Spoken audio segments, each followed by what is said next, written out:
Naisten kilpailun 3 parasta hetken kuluttua palkintopallilla, ja tämä on suomalaisittain erityinen ja historiallinen hetki, nimittäin ensimmäistä kertaa suomalainen naistaitoluistelija on maailmanmestaruuskilpailuissa mukana tässä seremoniassa.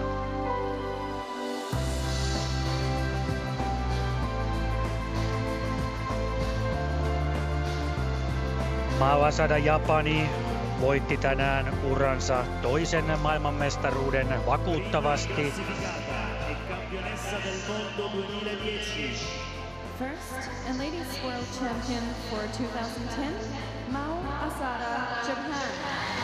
Maailmanmestari siis Japanin Mao Asada. 2 vuotta sitten uran ensimmäinen maailmanmestaruus. Tänä vuonna Vancouverista tuli olympiahopeaa ja tänään täällä Torinossa maailmanmestaruusuran toinen sellainen.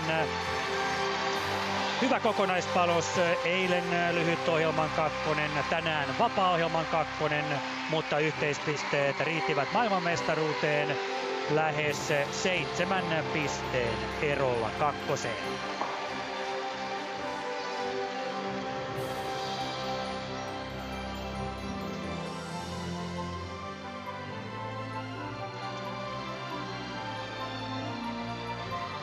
Seconda classificata, vincitrice della medaglia d'argento. Second and winner of the silver medal, Yona Kim, Republic of Korea. Maailmanmestaruushopeaa viime vuoden mestarille, tämän vuoden olympiavoittajalle, ja hän on tässä Etelä-Korean Yona Kim.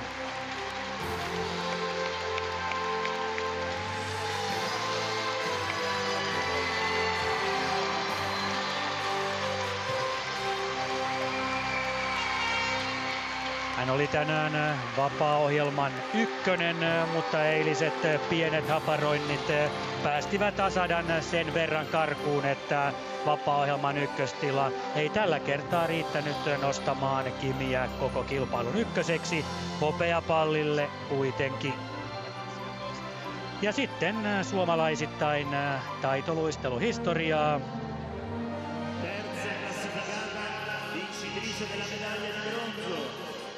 Third and winner of the bronze medal, Laura Lepistö, Finland.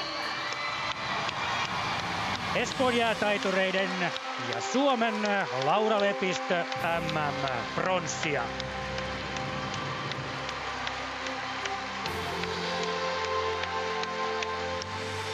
Tämä on jo 4. kerta Lauran uralla, kun hän nousee arvokisojen mitalipallille.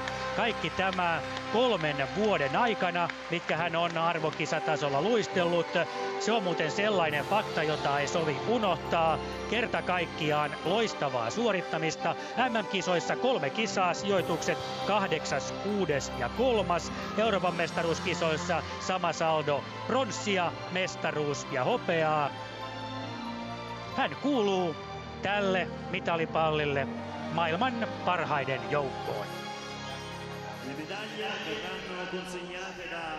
The medals are awarded by il signor Ottavio Cinquanta, membro del Comitato Olimpico Internazionale e presidente della Federazione Internazionale. Ja mitalit tulee jakamaan kansainvälisen luisteluliiton puheenjohtaja, presidentti ja kansainvälisen olympiakomitean jäsen, italialainen Ottavio Cinquanta. Olympic Committee and president of the International Skating Union, accompanied by Lavinia Borromeo-Elkan, president of the organizing committee. Hänellä on seurassaan järjestelytoimikunnan puheenjohtaja.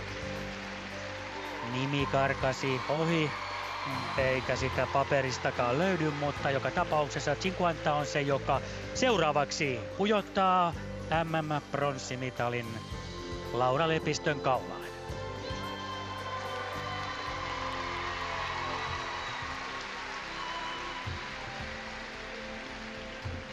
Tiukkaa se oli. Japanin Miki Ando, maailmanmestari aikanaan, hävisi Lauralle 80. Kanadan Cynthia Phaneuf, joka luisteli tänään loistavasti vapaa-ohjelmassa, jäi 1,2 pistettä ja Italian Carolina Kostner, kotiyleisön suuri suosikki, joka sijoittui lopulta 6. hävisi suomalaiselle reilun pisteen, 1,3 pistettä. Tiukkaa oli, mutta lopputulema suomalaisittain erinomainen, eikä unohda sitä, että Mao Asada seisoo nyt toista kertaa urallaan keskimmäisellä pallilla maailman mestarina. Olympiavoittaja Etelä-Korean Juna Kim tänään M-hopeaa ja Laura Lepistö suomalaisen taitoluisteluhistorian tekijänä tänään pronssipallilla.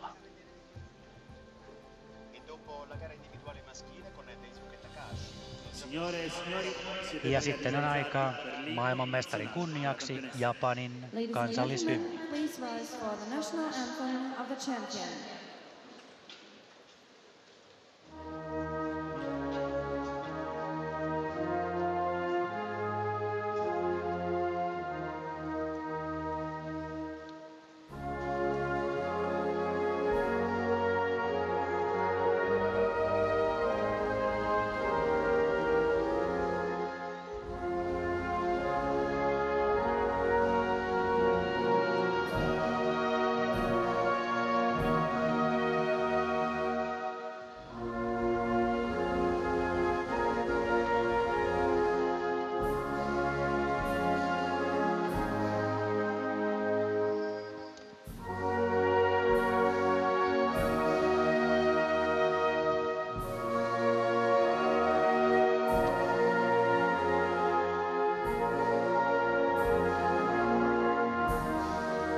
Maailmanmestari Japanin Mao Asada, hopeaa Juna Kim, pronssia Laura Lepistö.